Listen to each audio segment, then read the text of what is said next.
The fusion of culture, the beauty of architecture, the flavors of mouth-watering food is what is Mtwapa, a cultural town in Kilifi County.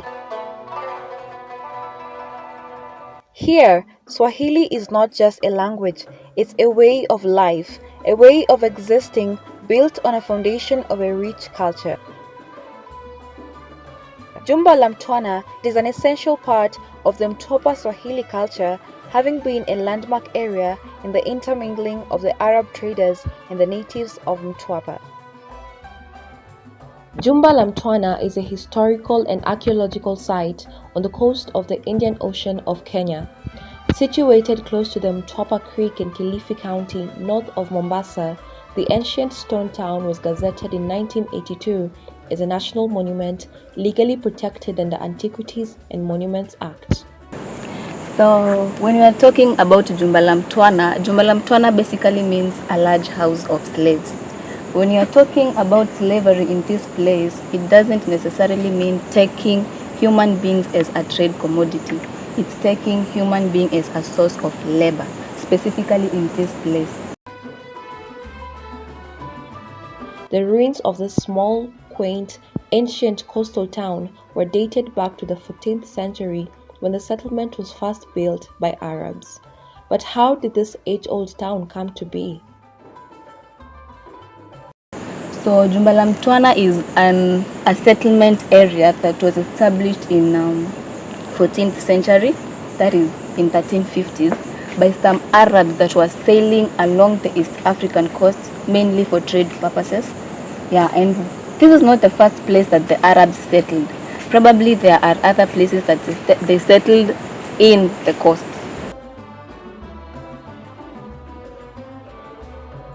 So these people came and noticed this area, Jumba la Mtwana, and they decided to live here because of many factors.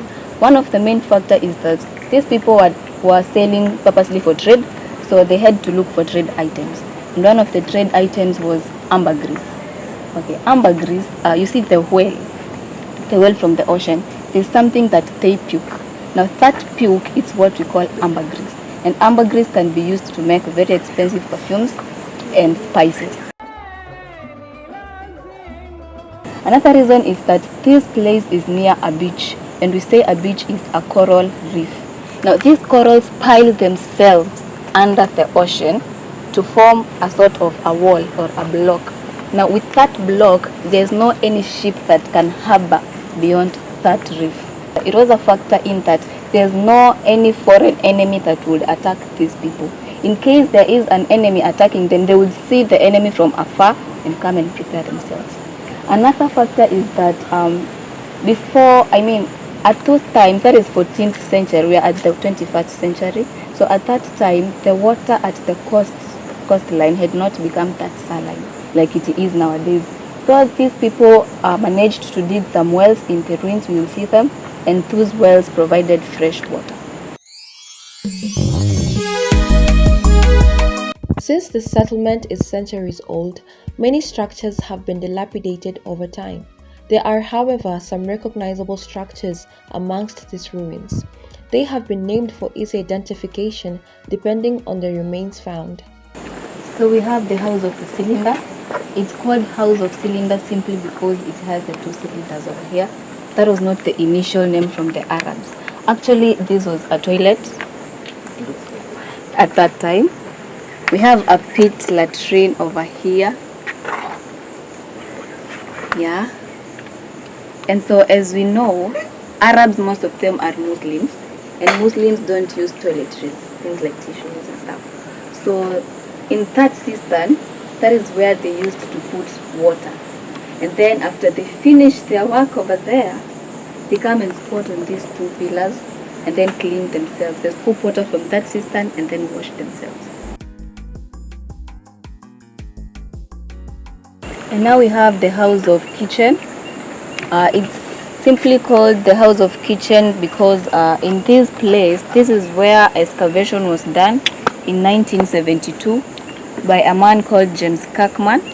He's an Englishman, but he used to live in Zanzibar.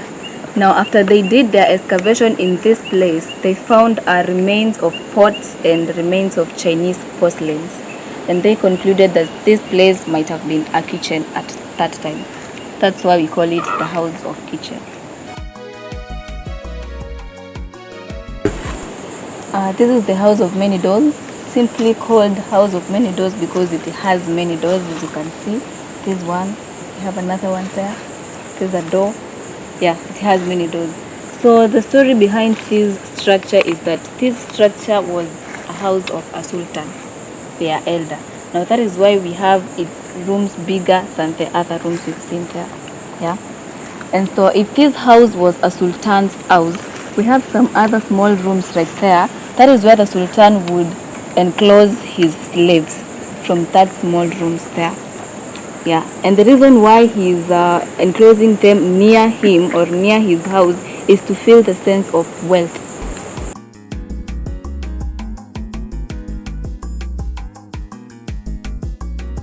The ruins here give a history of more than 1,000 people who lived here. These people are believed to have been Muslim because of the presence of several mosques.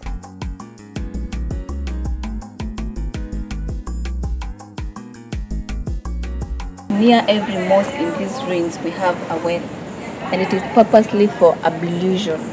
Ablution is, you see, Muslims, before they enter the mosque for prayers, they have to wash themselves, wash the feet, the hands, and the face. That is what we call ablution. So they fetch water from the well, and then probably their assistants somewhere there put the water there, and then, okay, in Swahili we call it kutawathi. So wanatawatha from that point, and then they enter the mosque. Now, when you look at this mosque, it's small in size, and that's why we call it a small mosque. You can ask, if this mosque is this small, did everyone really fit in this mosque? Okay, we usually say that this mosque might have been the mosque of the Sultan. The Sultan is their elder. So this is where the Sultan would come with his family and pray from this point.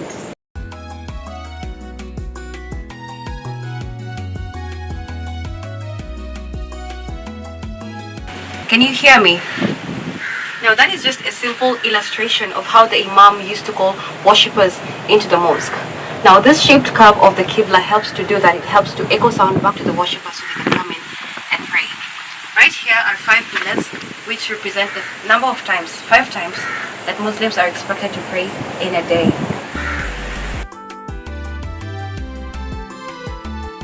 A few steps away from the public mosque is the graveyard. On this tombstone are words engraved in Arabic. So this is a tomb with an inscription, and the inscription is written in this tablet over here. It's written in Arabic. It has a lot of words with a lot of meaning, but we managed to get just a few words and translated it. So in English they simply say, every living soul shall experience death.